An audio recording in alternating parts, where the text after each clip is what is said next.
think, act, and prosper. You are now tuned into the Money Level Show. Hey everyone, welcome back to the Money Level Show, where we think, act, and prosper. This channel focuses on changing financial trajectories and building legacies. I'm your host, Daryl Thomas, and today you are in for a treat. You are receiving exclusive content from the New Orleans Investment Conference. I had the opportunity of interviewing multiple experts within their respective field in the finance and resource sector. So be sure to hit the subscribe button. Take a look at this statistic. Over 91% of people that have watched my channel over its lifetime have not subscribed. So hitting the subscribe button only takes a second, and it is free to you. And for me, when I put out this content, it costs me money and time. So I hope that you all understand that and hope that you consider hitting the subscribe button. So without further ado, let's get to the interview. Hey everyone, welcome back to Money Level Show, New Orleans Investment Conference. The man himself, Rick Rule, here with me. How you doing, man? How are you feeling? I'm doing great. Thank you for coming down here. I've been trying to get you down here for a couple of years, and I'm glad you came down. Yeah. What's some things you've enjoyed eating here? You know, New Orleans is a place where at the conference there's a lot of good information, but if you decide to have some fun in New Orleans, you can do that too. I had a group of old friends out at Galatoire, which is a classic New Orleans restaurant, sort of Creole food, eating Gulf seafood. Last night, a group of us went to Adolfo's, which is it's a tiny restaurant. Again, New Orleans style seafood. New Orleans style seafood, for those of your listeners who don't know, is kind of like other seafood where you add a pound of butter to every dish. Mm-hmm. Yep. I bet. Yeah, I had quite a bit of gumbo. I had to slow down on the fried catfish. Everything seasoned well, but Yep. You got to slow down. You can't do too much of that. That's it. That's it. We got to go back to Washington and get like a fresh carrot or something, crunchy carrot. Okay. So we're here, there's a lot of different companies here.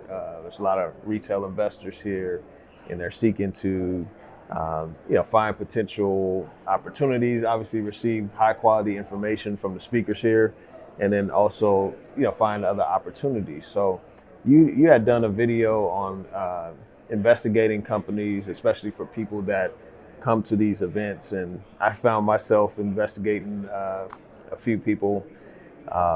Last night I was having dinner with Scott Melby and Tim, I think it's Tim from Gold Mining. He was there, and so I ended up investigating him at the dinner table and stuff, and just really asking these questions that I wanted answered, mostly around how they funded, things of that nature. What are some basic things that people should have in mind when they're engaging with these types of companies? I think for most people, you need to let them go through their presentation with you because they're programmed to do it. And to try to keep them from going through their standard commercial pitch is a waste of time. So I just encourage them to go through it as quickly as they can. Do it in 12 minutes as opposed to 30 minutes. And then I, in sort of Columbo style fashion, I begin asking them questions. What I'm trying to ascertain is what the existing value proposition is, what their expertise is, and how it is that they're able to add value over time. You add value in small companies by answering a series of unanswered questions. And it's important that you get the company to explain what they believe the unanswered questions are, and the process by which they'll answer those unanswered questions, how much time it will take to do that, how much money it will cost them to do it, and whether they have either. So let's go through those. I believe I want to ascertain the value of an investment. And I'm not trying to say, Daryl, that I need to be able to buy dollars for dimes. I'm not saying that. I just want to know what my downside is, as well as I know my upside. So if the company has a market cap of $100 million, I like to say to the company, let's take your company apart and tell me what it's worth right now if you liquidated it. I realize it's not going to be worth $150 million. That's the upside. I want to know what my downside is. How much cash do you have? How long will that cash last you? Right? If you have $25 million worth of cash and you're burning $5 million a year, the cash can last you 5 years. If you have $1 million and you're spending $2 million a year, the cash not going to last you 5 years. But what are your assets worth? And too often when you ask a company what their assets are worth, they say, we have 30,000 hectares in the Golden Triangle of British Columbia. And this other company over here that has 20,000 hectares has a market capitalization of $70 million. What they don't tell you is that if they went to sell their 35,000 hectares on the street, they might get $1 million for it. They want to do relative market cap, which is not the same as liquidation value. So I like to, in food terms, I like to go through a company the same way you and I would go through an artichoke. Pull it off leaf by leaf by leaf, What's it worth relative to what's it selling for? Because I want to know my downside, not my upside. And then I want to know about intellectual capital. That's really where the rubber starts to meet the road. So I like to say to the guys, I try to invest in people who have been serially successful, and I want that success to be applied. What is it that you've done? Tell me about your background. And tell me about the background of the other key team members, either officers or directors. Because if you haven't ever made any money for anybody else, why would I believe that you could make some money for me? It's a hard business. Show me that you succeeded before. If this is your first time raising money, raise it from your uncle. Don't raise it from me. And it's important too, Daryl, that the success be related to the task at hand. I said on your show, I don't know if you remember, I saw on your show years ago, a guy comes to me and he says, well, I've been a success in gold mining. What was that about? Well, I operated a gold mine in Archean terrain, 2 billion-year-old rock, in French-speaking Quebec. What are you doing now? I'm exploring. Well, it's not the same as producing. For copper gold, not gold. In accreted terrain, 30 million-year-old terrain. In Spanish-speaking Peru. The success was not related necessarily to the task at hand. And this question about resume, Daryl, needs to go deeper than the CEO. Who's the chairman of your board? How was that person chosen? What success do they have? And how does that success relate to the task at hand? You're going to have to raise some money going forward.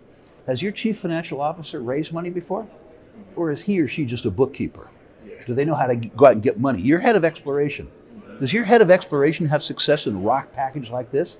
Because if the answer to all those is no, the answer as to whether you got to put up some money is no, too. And then finally, you're trying to get to the unanswered question. And I'll explain the unanswered question. Let's say somebody's exploring, right? And they've staked some ground and they have an idea about the ground in a regional sense. They've taken some surface sampling. Lo and behold, these surface samples taken apparently at random have some gold. Right? So the question might be, are these isolated examples? Is this transported gold, or is it in situ gold, and do we really have a target here? And it might be that in order to answer that unanswered question, they have to do a series of trenches, 20 trenches, let's say. And that will answer the question as to whether they have a legitimate target. The first unanswered question is, do we actually have a target? Let's just for fun say that the results of the channel samples come back and they're pretty good. In fact, you do have an in situ target. It isn't just on surface, it goes down to bedrock. Then the question might be, does it go to depth? So you got to throw 5 holes or 10 holes under those trenches. The unanswered question there becomes, let's begin to quantify. You put 10 holes into it, and let's say you get 7 pretty good holes back. So you're beginning to define an anomaly. The next unanswered question may be, okay, now we got to get a sense of tonnage and grade. That might take 20 holes. The point of this is that the company needs to be forthright in terms of what the most important unanswered question is. And they need to tell you how that question was framed. Was it framed based on data that they collected? Or is it a question that was framed without access to data just to get a market excited? Because for most of them, it's the latter, not the former. And you got to say, how long is it going to take you to get me a yes answer or a no answer? And how much money does it take? And the second one's important. If it's going to take this company a year and a half to answer the unanswered question, and it's going to require $5 million in exploration, and it's going to require $1.5 million in general administrative expense. It's going to take them $6.5 million to get me a yes answer. And if they only have $2 million in the treasury, what's the chance that they're going to be able to get me a yes answer without having any money? Nil. Yeah, that's true. Does that help? I mean, that's a long-winded answer, but I wanted to cover the basics real quick and hard. No, that's really good. 'Cause a lot of the shareholders, from the people that I've talked with that have, invested into junior or explorer companies, how they get diluted. And so it's important to have access to that capital. One thing I've been looking at is just like the credibility, and I'm glad that you said that it goes beyond the CEO because sometimes I may just look at the CEO like, oh yeah, you work for this company or something, a credible company, and then I just take that as like, okay, that's good. But you have to look at the whole team, it sounds like. Hey everyone, sorry for the break in action, but I have to let you know that I am now an affiliate with Miles Franklin. Miles Franklin has been a bullion dealer for over 30 years, and they provide some of the highest quality service to their clients as well as fair pricing on bullion products. So purchasing bullion through Miles Franklin not only stores wealth for yourself, but you're also supporting this channel to continue to provide free educational material for retail investors and those who may not be aware of many financial concepts that I discuss on this channel. So you can get started by sending an email to info@milesfranklin.com or calling 952-929-7006. Be sure to let them know that Daryl Thomas or the Money Level Show sent you, and I will receive credit for your service. I thank you all for considering this. Now let's get back to the interview. Right. No, absolutely. At Sprott, when we were looking for a successor CEO, we found a guy who had been part of building an enormous global money manager. We looked at somebody who had done precisely what we were trying to do. Somebody, we were trying to grow from 5 billion in AUM to 30 billion in AUM. We found a guy as chairman, not to run the company, but the guy who runs the company, who had presided over precisely that task twice before. Expertise specific to the task at hand. Yeah. Wow. Yeah, I got to rewatch that. You said the guy that runs the guy that runs the company. Yeah. So for investors like that are here, obviously being able to use those skills that you just mentioned and really dive into that. What are some things that you look for in terms of obviously you have jurisdictional risks, you have ethics, business ethics and things of that nature. What are some things you look for in companies there? Ethics are important. The easiest thing I look for is, separate apart from asking questions, when I'm pawing through income statements and stuff like that, which is I actually perversely like to do. I like to look at the ratio of general and administrative expense to total expense. If you and I were to take an idea we had to a major mining company, let's say we'd stake some claims, and, we believe the part of Nevada we're in had gold for a bunch of reasons or whatever. We go to a major mining company and they like what we did. We want to operate it for them. In an exploration budget, they'd probably give us a 15% allocation to general administrative expense. The average TSXV junior spends over 50% of capital raised on G&A. So you need to confine your search to companies that are operating on a scale where less than 25% of their total expenditures are in general and administrative expense, preferably 15%. So the easiest screening tool of all before you have to talk to these guys, if you want to do it before you come to the conference, is look at the ratio between general and administrative and total expenses. If it's over 50%, you're talking to a pretender. Yeah, that's important. So they're paying themselves a huge amount of salary. What do you look for in terms of a percentage of share ownership? I'm less important. I mean, I absolutely positively want my management team to be at risk and to have incentive. If somebody comes to me and says, well, I don't have enough money to own many shares. I say, well, I wish you every good fortune, but if you haven't made any money for yourself, that means you haven't made any money for anybody else. And while I appreciate your courage in starting this thing up, I'd like you to go see your uncle, not Uncle Rick. I want to see somebody own enough stock that their stock is worth at least 5 times their annual salary in the company. I don't want them to be compensated as managers. I want to be compensated as owners. Building a small company in any business, including your own company in financial media, is, as you know, a ton of work. And people who don't want to do that should deliver mail or something. If somebody is going to be able to build a company over 5 years or 6 years, it's because they're going to really materially increase the standard of living of their family. And it's important to them. And if they're not going to be able to do that, what that means is that they're trying to get paid a higher salary than they would lugging mail. Mm-hmm. And I'm not going to back that guy. Yeah. So I haven't done much research into this topic, but here we have a few private placement opportunities. Mm-hmm. And so for someone that's thinking about that, I mean, obviously it could be, depending on your net worth, it could be a lot of capital. So what are some risks there? What should people be looking for, with Well, first of all, if it's a lot of your capital, don't do it. Don't use money in a private placement, even in a public company, that you can't lose all of. The reason I say that is because in a private placement, you get restricted stock. You can't resell it. And something could go wrong with the company before you could acknowledge defeat and sell the stock and save some of your money. So if somebody asks you for $25,000 in a private placement, ask yourself, first of all, can I afford it if $25,000 goes to money heaven? Psychologically or physically? If the answer to that is no, don't do it. This is money that needs to be surplus to what you need. It shouldn't affect your decision as to what you have for breakfast or what kind of clothes your kids wear. That's the first thing. It's about you before it's about the company. If you get past that, then it's a different question. What's the company worth today?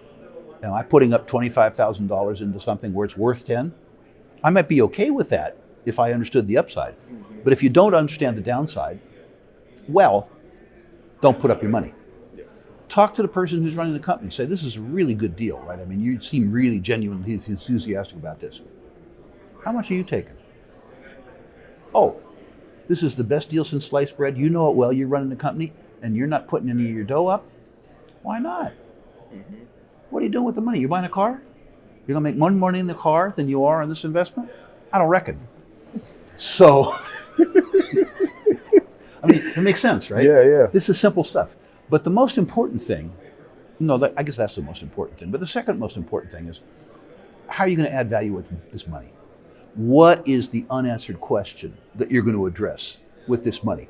How long is it going to take you? How long do I need to accustom myself to holding the stock for? If the unanswered question isn't going to be answered for a year and a half, and I'm expecting to sell the stock 5 months from now, my expectations are unrealistic. I'm not being misled by the company, I'm misleading myself. So if it's going to take me 18 months to get a yes answer, I got to know that I'm putting up $25,000, and I'm not going to know whether it was smart or stupid for 18 months. I can't get itchy trigger fingers at month 6 unless there's bad news that tells me that the answer to the question is going to be no, not yes. Mm-hmm. Yeah, that's good. So we have a lot of speakers here. Some speakers are, they are, I guess, contrarian to each other's messages or whatnot. And for, the retail investor, we have to filter through this. And sometimes we come with our own biases. I've been in some, I was in a workshop and we had a gold bug, that had their biases there, right. And so so how do you think we should filter or consider, be open-minded to this information? Well, I think that's precisely what we ought to do, which is hard.